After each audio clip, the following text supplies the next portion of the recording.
Let me ask you a question a little off the side. Sports question? You are, yes, this is the crazy one. You are also a citizen of Turkey. Yes. I went to Turkey right after the earthquake, and I watched how they were taking care of their people, their housing, their cleanup, all of that. But the part that amazed me was the health care.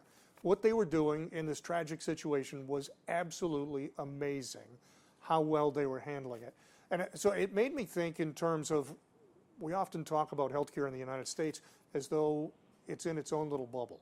And so when you look around at some place like Turkey or anywhere, I mean, if you look around the whole Middle East region, you look anywhere, how does healthcare compare? Are there some places that do some things better than us? Are there some places that could learn from us?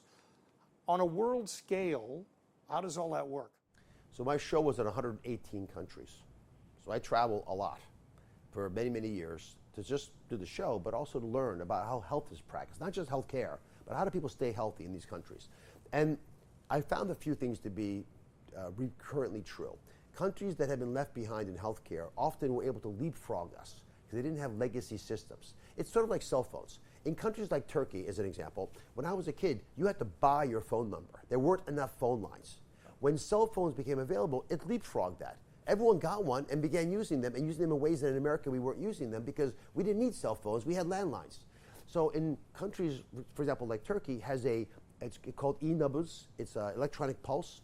It is a digital, it's an app, and a national app that has your medical records in it.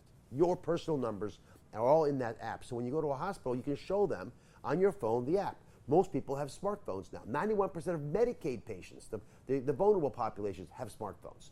And so countries have made major advances. Saudi Arabia has a building that looks like NASA. It's a control center for the entire country. Every bit of digital data that's being aggregated, and to the point that they know if a knee operation was canceled in Medina or Mecca, on the other side of the country from Riyadh, that was canceled because someone in procurement didn't order the part. And so that shouldn't happen again. So that's the kind of insight that we should be having in America. But at its very core, we will win the battle for health in our kitchen, our living room, and our bedroom. And why do I say that? I would argue the single biggest risk factor we have for health in America is not obesity, although that's pretty important. It's loneliness. When you're by yourself, you don't have a social support system, and you're unable to recover your wellness holistically with the people you care about, you start to become an atomized entity that is no longer sustained by the system. I was in Turkey also after the earthquake, and what I personally take out of this is when everyone puts down everything else they're doing and supports each other, when they're meek, we get better results. Now, what does the word meek mean?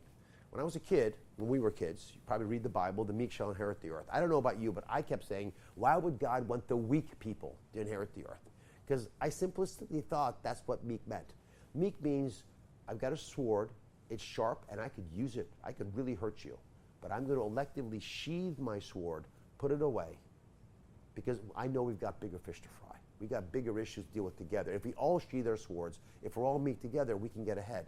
When countries face a natural disaster, they do that instinctively.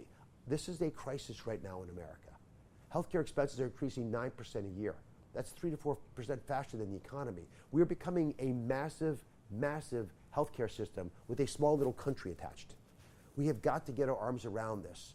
And as you pointed out earlier, throwing money at it isn't working now, it won't work in the future. We have to use the funding, we need adequate funding, but we need to use the funding to change what we expect the system to do for us. And the biggest resource that we're not using is you, the American people. We're not empowering individuals to own their health, to own their medical records, which by the way you paid for, so they're yours, to safely and securely use that information to educate you about things you ought to be doing every single day. Automate your life in ways that allow it to be default healthy. And then once in a while, you can make mistakes. Right now, we've done the opposite. Don't pay attention, sloppily go through life, make mistakes, and then when you realize you've got a catastrophe, throw money at the problem.